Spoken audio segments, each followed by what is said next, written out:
Trecho do livro Jesus no seu dia a dia. Para quem tem o livro, a lição é número 65. Cuidado com o que pede.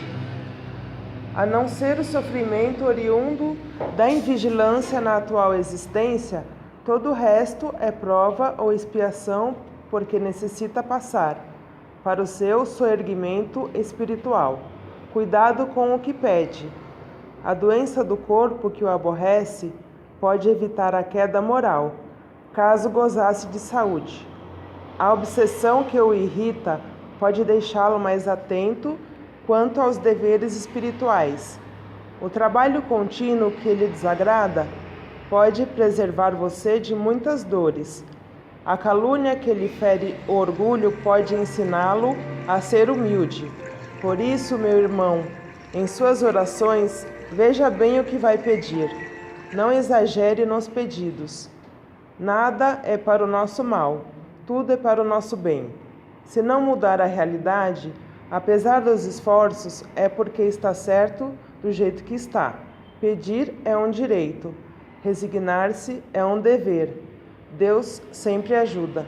Que assim seja, graças a Deus.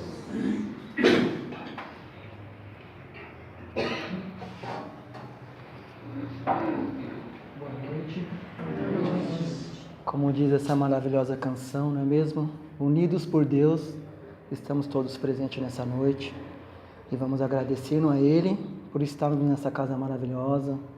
Vamos agradecer na mentora da Casa Maria Preta e aos guardiões que com certeza vão nos levar às nossas residências com segurança. Em agradecimento ao Pai da vida, vamos fazendo aquela oração que Ele nos ensinou. Pai nosso que estais no céu, santificado seja o vosso nome. Venha a nós o vosso reino. Seja feita a vossa vontade, assim na terra como no céu. O pão nosso de cada dia nos dai hoje. Perdoai as nossas ofensas, assim como nós perdoamos a quem nos tem ofendido. E não nos deixeis cair em tentações, mas livrai-nos de todo o mal. Que assim seja, graças a Deus.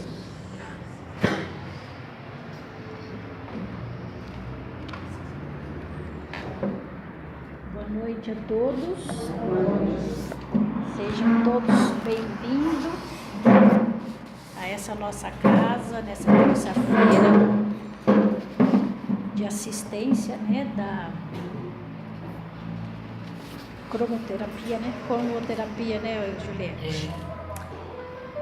Hoje o tema que eu escolhi, que ficou antes da Páscoa, o que se comemora, porque nós temos essa cultura, do catolicismo, da paixão e morte de Jesus e a figura do Judas Iscariote. Judas aparece sempre nessa nossa tradição como o traidor. É sempre malhado, no sábado da aleluia, aquele boneco que malham. Aí as pessoas aproveitam também para já fazer as suas atrocidades, às vezes brigar com o vizinho, jogar uma pedra no quintal dos outros, proferir alguma palavra de baixo calão. E assim nós vamos expondo aquilo que está lá no fundinho, E esse período da Semana Santa, Judas, em Jerusalém, ele vai. E ali ele fica, vendo que ainda conservamos na nossa mente que ele é o traidor. Aí nós devemos buscar, e tivemos a grande oportunidade, através do espírito de Humberto de Campos, um jornalista, um pesquisador, que na espiritualidade ele não perdeu esse predicado dele. Na espiritualidade ele sempre procurou ver, perguntar. E lá em Jerusalém, em 19 de abril, aliás, em São Leopoldo, Chico Cândido Xavier recebe essa mensagem e psicografa essa conversa de Humberto de Campos com Judas. Isso foi em 1935. Então ele está ali próximo a Jerusalém, ele vê um homem com semblante calmo, uma luminosidade ao seu redor, sentado sobre uma pedra, olhando aquela paisagem de Jerusalém. E Humberto se aproxima quando um irmão fala: sabe quem é aquele? Ele falou: não, é Judas. E ele, aí vem a curiosidade. Ele falou: eu vou me aproximar e irei perguntar, tirar aquela dúvida se foi aquilo mesmo, o que nós ficamos todos os anos repetindo, que ele é o traidor. E aí ele chega próximo a Judas e pergunta, né, se realmente aquilo aconteceu. Judas falou: sim, aconteceu, mas não como foi escrito, porque eles não entenderam a minha posição. Porque naquela época, o judeu, o hebreu, vivia sob o jugo do Império Romano. E todos os imperadores, Pôncio Pilatos, os Herodes, eles ficavam mais na política de agradar o Império Romano, né? Arão, que era o idoso do sacerdócio, e o genro dele, Caifás. Então havia aquela política, e óbvio, Cristo, um espírito daquela magnitude, naquela sensibilidade, jamais ele ia empunhar uma espada para fazer essa libertação. O que é que o Cristo veio para fazer através do amor, nos preparar para tudo isso que estamos vivendo agora em 2017. Quanto tempo Cristo veio nos alertando, colocando todas aquelas passagens, todas aquelas parábolas, ensinando a nós que devemos nos modificar, devemos corrigir, entrar no nosso quarto, que é o nosso eu, e ali buscar a nossa transformação. Porque nós só vamos alcançar patamares mais altos quando estivermos mais leves. O que é que nós vamos carregar? Sentimentos que se transformam em massas densas. Como é que nós vamos nos tornar sutis, leves, com a luz? Então nós temos que ir trabalhar, burilar nesse nosso dia a dia. Naquela época também, nós temos que ver as épocas, era uma época muito difícil. Eles andavam a pé, tinha pousadas muito rudimentares. Hoje nós já temos uma tecnologia, em fração de segundo, que acontece aqui, o mundo inteiro já está sabendo, a nosso favor. E a divulgação do Evangelho, esse trabalho maravilhoso que o Cristo nos deixou aqui, veio trazer para nós, ainda encontramos dificuldade de absorvê-lo, porque as nossas tendências ainda são mais fortes. As nossas paixões ainda continuam mais fortes, como disse a oração, a fé. Jesus já falava aos nossos discípulos: até quando eu hei de ficar entre vocês? Onde está sua fé? Né? Então, ele tinha um ideal. Judas, ele era o Iscariote, era uma cidadezinha, um lugarejo, porque naquela época era lugarejos, né? Era locais que tinham o quê? 20, 30 pessoas, não eram territórios muito grandes. E o pai dele era Iscariote. Lá ele era um escriba, ele sabia escrever. Dos discípulos de Cristo, ele era um dos que o Cristo confiava. E ele era o tesoureiro do Cristo, ali dos discípulos, ele que mexia com a parte monetária. Então ele andava com uma bolsinha com couro, né? Assim, embaixo do manto, e ele é que ia na frente, ele é que ia fazer aonde o Cristo ia ficar, qual era a estalagem que precisava comprar. Na última ceia, né? Quando Cristo já, lá em Jerusalém, que ele já sabia tudo o que ia acontecer, ele preparar aquele jantar.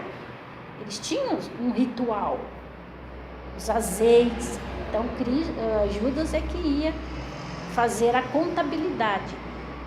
E ele acreditava naquela filosofia do Cristo. Então ele imaginou: eu vou colocar o Cristo numa situação mais secundária e vou buscar elementos que possam unir e juntos provocarmos uma revolução, tirar o jugo romano sobre o judeu e proclamar Cristo Rei. Essa era a expectativa que ele tinha, que Humberto de Campos nos diz aqui. Ele ainda fala: eu era um dos apaixonados pelas ideias socialistas do mestre. Porém, o meu excessivo zelo pela doutrina me fez sacrificar o seu fundador. Acima dos corações, eu via a política. Porque a vontade do judeu era voltar a ter o seu reino, o seu império, não ficar sobre o jugo romano. Então aquele que surgia exaltava, vinha aquela vontade, aquela esperança da liberdade. E o que aconteceu? Então Judas ele chegou até Caifás e falou, né, que ele achava que quando os soldados, os sacerdotes chegassem até Jesus iria lutar, entrar em confronto físico. E ele recebeu 30 moedas, e não foi nem moedas de ouro, de prata, que não era aquele valor, né? E quando chega, que ele vê que o Cristo não reage a essa situação, ele fica desesperado. Porque aquilo que ele imaginava, aquilo que ele estava propondo, porque aí ele iria propor a guerra, ele iria lutar, ele iria retomar o império e chegaria ao Cristo. Já fiz, já lutei, agora o reino é seu, o trono é seu. E a decepção de Judas foi de tal forma, tão grande, que ele, quando Cristo é preso, que ele vai que Jerusalém era fechado por uma muralha muito alta. Lá estava, né, o palácio que morava Pôncio Pilatos, morava Herodes e o sacerdote, e tinha o templo. E ele foi julgado na calada da noite. Naquela época não se julgava à noite, mas como no dia seguinte seria a Páscoa, seria, aliás, a tradição judaica, né, que é agora eu não estou me lembrando, mas não poderia ter o julgamento. E Cristo vai a Herodes, vai a Pilatos, depois vai a Herodes, ele fica andando. Aí colocam um manto nele, zombam porque ele é rei, mas da onde é o seu reinado? Mas não é daqui, não é mesmo. Até hoje a gente não consegue entender, né? Não é daqui o meu reino. E Judas fica tão desesperado que ele volta ao templo. Já haviam saído de lá, ele queria devolver as moedas, Mas os sacerdotes, o Caifás já tinha saído com os soldados, havia apenas alguns levitas ali sentados e estudando. Quando ele tenta devolver a moeda, eles não querem pegar, porque eles acham que a tradição deles é que aquela moeda era suja de sangue. E ele joga no chão aquelas moedas e sai desesperado. E passa pelo portão, e como as muralhas eram altas, havia um precipício. E ele vai adentrando naquele precipício, quando ele encontra uma árvore, e ali ele comete o suicídio, um enforcamento. E quando Jesus já estava crucificado, que toda a espiritualidade se preparou, eles não perceberam que naquela hora tudo ficou brando. O próprio ar estava brando. Os espíritos, os benfeitores de hierarquia maior, havia aquela equipe que estava anotando tudo o que estava acontecendo. Havia os espíritos que estavam socorrendo. E quando Jesus, um espírito veio correndo e chegou próximo a Jesus, e chegou bem baixinho, e Cristo falou alguma coisa a ele, e ele saiu às pressas. E Jesus disse: vai salvar Judas. Tirá-lo, porque depois a árvore rompeu, acredita-se que a árvore quebrou, o corpo dele caiu naquele precipício e foi eliminado pelos abutres, porque ninguém foi ver, ninguém foi atrás. Mas o espírito dele foi libertado. Jesus dizia: socorra Judas, o espírito, porque a matéria. E quando Cristo, antes, ele não foi ao Pai, ele desceu nas profundezas. Ele foi tirar, ele foi libertar aqueles espíritos em decadência, aqueles espíritos que não têm luz, que não tinha luz, para ele poder depois ir ao Pai. E Judas vai, e ele fica no Vale dos Suicidas.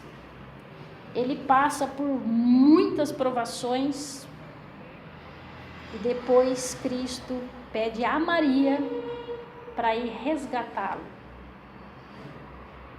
E ele não reconhece Maria, mas ela, com aquela brandura, com aquela luz, com aquela meiguice, é que ele percebe. E ela fala: Judas, sou eu, Maria, a mãe de Jesus. E ele se entrega. E ele reencarna na Inquisição, na época da Inquisição, no século XV. E ele resgata a consciência dele. Ele vem como Joana d'Arc. Ele vem a trabalho do Cristo. E ele é queimado na fogueira, né? Ele é posto, Joana d'Arc foi queimada na fogueira. Então aí Judas, neste momento, ele acertou, harmonizou toda a dívida que ele tinha com a consciência. Porque as nossas ações, ela fica plasmada na nossa consciência. E é nossas ações que nós levamos para outra dimensão. E é lá que é o ranger dos dentes. Porque nós vamos ter que harmonizar. E a misericórdia divina está em dar a reencarnação, em permitir que voltemos quantas vezes forem necessárias, para que possamos resgatar, harmonizar e nos equilibrar. E aqui ele diz que ele não foi bem compreendido, mas que ele estava quites. Ele estava com a consciência dele livre. E quando ele sentava naquela pedra, nessa época que se comemora a execução de Cristo, ele olha aquela Jerusalém já destruída e as lágrimas lhe correm. Então Humberto de Campos aí entende e traz para nós essa versão, essa realidade de Judas. E nós ainda não entendemos, continuamos colocando como traidor, mas nós também traímos o Cristo. Nós também estávamos lá. Nós também, a dia, nós traímos a nossa própria consciência com as ações que nós não conseguimos liberar de dentro de nós, né? Nós ficamos sobrecarregando a nossa mente com toda essa preocupação. Nós estamos passando momentos difíceis na nossa nação, mas é o acerto, é a separação do joio e do trigo. O joio e o trigo crescem juntos, mas a hora da colheita, a hora da separação, para que serve o joio? É para formar-se os feixes e pôr no fogo. O trigo é a alimentação, é o crescimento. Então nós chegamos nessa hora. E Humberto de Campos, esse espírito, vem nos trazer. Então nós devemos procurar esse conhecimento para não levarmos na nossa mente que Judas é apenas o traidor. Ele tinha uma convicção. Ele, como ele narra aqui, que ele era apaixonado pela filosofia socialista do Cristo, mas Cristo era muito meigo. Ele não podia se envolver com essa política tão rudimentar, tão grosseira. Ele é muito maior, muito além disso, porque a política só está expressando aqui a matéria. Até hoje a gente vê a matéria. O que nós estamos assistindo aqui no nosso país é a luta pelo poder.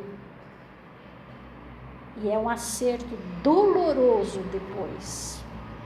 Por isso as nossas ações têm que ser vigiadas. Cristo já nos dizia: orai e vigiai. Então é isso que Humberto de Campos veio passar e Judas esclareceu. E ele diz: estou recapitulando os fatos como se passaram, e agora, irmanado com ele, que se acha no seu luminoso reino das alturas, que ainda, sim, não é deste mundo, ele fala do Cristo. Sinto nessas estradas o sinal dos seus divinos passos. Vejo ainda na cruz, entregando a Deus o seu destino. Sinta a glamourosa injustiça dos companheiros que o abandonaram inteiramente, e me vem uma recordação carinhosa das poucas mulheres que ampararam no doloroso transe. Cristo sentiu toda a dor, toda a dor. Em todas as homenagens a ele prestadas, eu sou sempre a figura repugnante do traidor. Olho complacentemente os que me acusam sem refletir se podem atirar a primeira pedra. Sobre o meu nome pesa a maldição milenária. Como sobre estes sítios cheios de miséria e de infortúnio. Pessoalmente, porém, estou saciado de justiça, porque já fui absolvido pela minha consciência no tribunal dos suplícios redentor. Quanto ao divino mestre, continuou Judas com seus prantos, infinita é sua misericórdia, e não só para comigo, porque se recebi 30 moedas, vendo aos seus algozes, Há muitos séculos ele está sendo criminosamente vendido no mundo a grosso e a retalho, por todos os preços, em todos os padrões do ouro amoedado. E verdade, concluiu, os novos negociantes do Cristo não se enforcam depois de vendê-lo. Então, aí ele se afastou e foi para o Calvário. Então, vejamos, há 2017 anos ainda assistimos dolorosas tragédias, né? Dolorosas traições, mas tudo está sob o comando do Pai Criador. Temos que ter a nossa fé, temos que continuar crendo que aqui é uma passagem. Aqui é uma caminhada para que possamos evoluir, procurar a nossa evolução para nos tornarmos homens melhores. Que assim seja, graças a Deus, muito obrigado, e que voltem aos seus lares melhores do que quando aqui adentraram. Que assim seja.